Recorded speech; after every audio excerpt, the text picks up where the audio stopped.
రైతాంగం పట్ల కక్ష కట్టవద్దు. నింపండి, మేడిగడ్డ నింపండి, కాళేశ్వరంలో పంపింగ్ స్టార్ట్ చేయండి. వాళ్ళ 5,000 క్యూసెక్ల నీళ్లు కిందికి పోతున్నాయి. ఇది రాజగోపాల్ రెడ్డి గారు.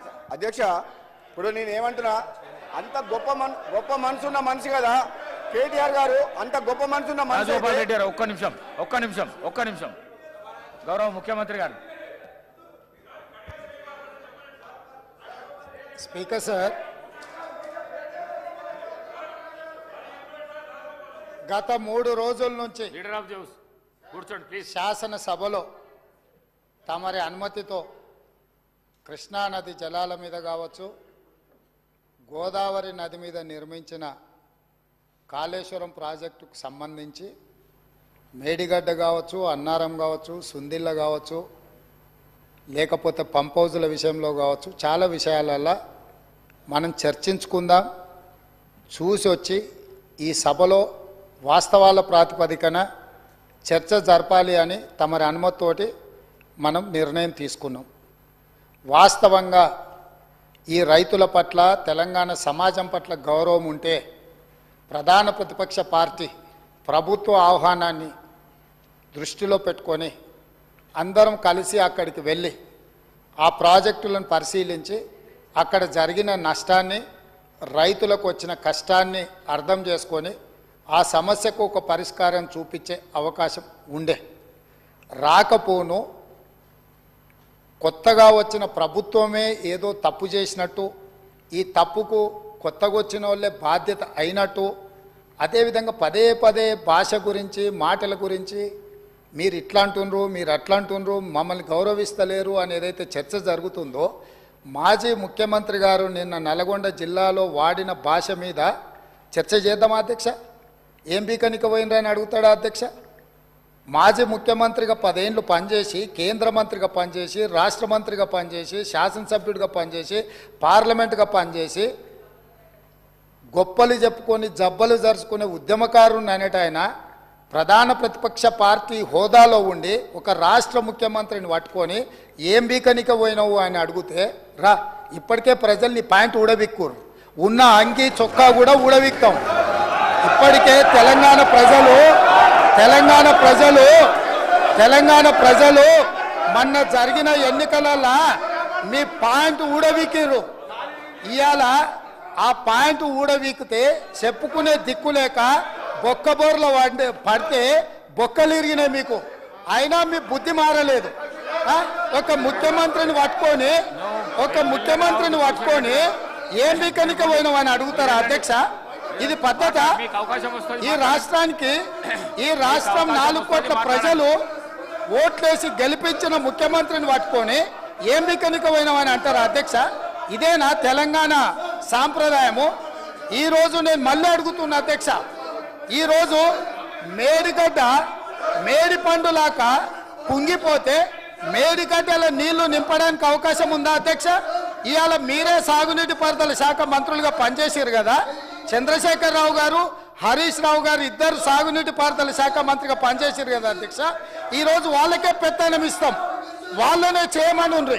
ఈరోజు ఏ రకంగా మేడిగడ్డలో నీళ్లు నింపుతారో, మేడిగడ్డ నుంచి నీళ్లు ఎత్తి అన్నారంలో పోస్తారో, అన్నారంలో నుంచి సుందిలలో ఎట్లా పోస్తారో బాధ్యత వాళ్ళని తీసుకోమని అధ్యక్ష. మొత్తం కుంగిపోయి కుప్పగూలిపోతుంటే ఈరోజు అక్కడ నీళ్లు నింపడానికి ఏమాత్రం అవకాశం లేక పూర్తిగా ప్రాజెక్టు దెబ్బతిని ఖర్చు పెట్టిన 94,000 కోట్ల రూపాయలు వృధా అయిపోయి ఈరోజు మొత్తం ప్రాజెక్టే దెబ్బతిన్న పరిస్థితుల్లో ఈరోజు ప్రజల దగ్గరికి వెళ్ళి సమాధానం చెప్పుకోలేక శాసనసభకు రావాల్సిన ఉపనాయకుడు ఇక్కడ సభలోకి రాకుండా పారిపోయి ఈరోజు చర్చ చేద్దామంటే రాకుండా ముఖ్యమంత్రి గారిని పట్టుకొని ఇట్లా మాట్లాడొచ్చా అధ్యక్ష? అందుకే నేను ఒకటే మాట అడుగుతున్నా, మీరు ఇవాళ చర్చకు సిద్ధమైతే పిలువండి. మీ పార్టీ నాయకుడిని, మీ సభాపక్ష నాయకుడిని చర్చ చేద్దాము. రేపు సాయంత్రం వరకైనా కాళేశ్వరం ప్రాజెక్టు మీద, గోదావరి జలాల మీద ఈ ప్రభుత్వం చర్చ చేయడానికి సిద్ధంగా ఉంది. పారిపోయి ఫామ్ హౌస్లో వండుకొని ప్రతిపక్షాలుగా బాధ్యత నుంచి తప్పించుకొని మీ అవినీతి బయటపడుతుందని, కాళేశ్వరంలో మీ దోపిడీలో జైలుకి వెళ్లాల్సి వస్తుందని కేసీఆర్ ను చంపుతారా అంటారు. ఎవరికి అవసరం ఉంది అధ్యక్ష చంపాల్సిన అవసరం? సచిన పావును ఎవడైనా చంపుతారా అధ్యక్ష? మొన్నటి ఎన్నికలలో ప్రజలు ఆ పావును చేత్తో కాదు కట్టెతో కొట్టిరు అధ్యక్ష. ఆ పాము ఆల్రెడీ సచ్చింది. సచిన పావును చంపాల్సిన అవసరం మాకే ఉంది అధ్యక్ష. ఈ రోజు సానుభూతి కోసము వీల్ చైర్ నాటకాలు, వీధి నాటకాలు ఏంటి అధ్యక్ష ఇది? ఈ రోజు అవకాశం వచ్చినప్పుడు ఈ సభలో చర్చ చేయడానికి ప్రభుత్వం సిద్ధంగా ఉంది. నిజాయితీ ఉంటే, మీరు అవినీతికి పాల్పడకపోతే, మీరు చెప్పినట్టు మేడిగడ్డలో 2, 3 పిల్లర్లు కుంగిపోతే దాని మీద తీసుకోవాల్సిన నిర్ణయాల మీద మాజీ ముఖ్యమంత్రి గారు చంద్రశేఖరరావు గారిని సభలోకి రమ్మనుండ్రి. చర్చ చేయడానికి ప్రభుత్వం సిద్ధంగా ఉంది. పారిపోయి అక్కడెక్కడో పోయి ఆడేదో ప్రగల్భాలు ఏంది అధ్యక్ష? రమ్మనుండ్రి సభకు. వాస్తవాల మీద చర్చ చేస్తాం, మొత్తం ఇక్కడ పెడతాం. ఇవాళ ఆయన రప్పించుకుంటాడు, ఈయన వచ్చి ఈడ కొత్త మాటలు చెప్తాడు ఈడ. కాబట్టి అధ్యక్ష, దీని మీద ఇప్పుడు జరుగుతున్న చర్చ దేని మీద జరుగుతుందో ఆ విషయం మీద చర్చించమని ఉంది. ఎట్లాగూ సాగునీటి ప్రాజెక్టుల మీద శ్వేతపత్రం పెట్టడానికి మా ప్రభుత్వం సిద్ధంగా ఉంది. మీరు ఏమేమి విషయాలు ఉన్నాయో, ఏమేమి చర్చ చేయదలుచుకుందో మొత్తానికి మొత్తం శ్వేతపత్రం సందర్భంగా చర్చ చేద్దాం. లేదు కాళేశ్వరం మీద మీరు చర్చ అంటారా?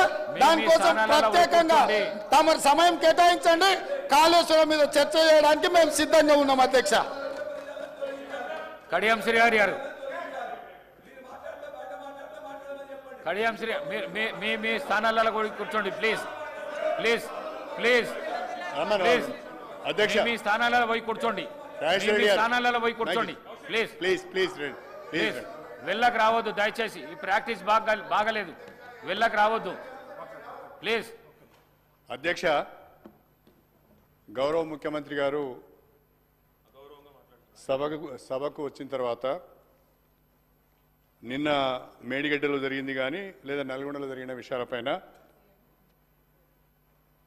కృష్ణానది జలాలపైన, గోదావరి నది జలాలపైన శ్వేతపత్రము పెడతామంటున్నారు. తప్పకుండా ఆ శ్వేతపత్రం చర్చలో మేమందరం కూడా పాల్గొంటాం అధ్యక్ష. అన్ని విషయాలను కూడా మనము చర్చించడానికి అవకాశం ఉంటుంది. కానీ ముఖ్యమంత్రి గారు వాడే భాష పట్ల మాకు అభ్యంతరం ఉన్నది అధ్యక్ష. ఇప్పుడు ఇక్కడ అధ్యక్ష, నేను ముఖ్యమంత్రి గారికి ఒక చిన్న సూచన. మీరు కాంగ్రెస్ పార్టీ ప్రెసిడెంట్గా ఉన్నప్పుడు ఎన్ని విషయాలైనా మాట్లాడవచ్చు.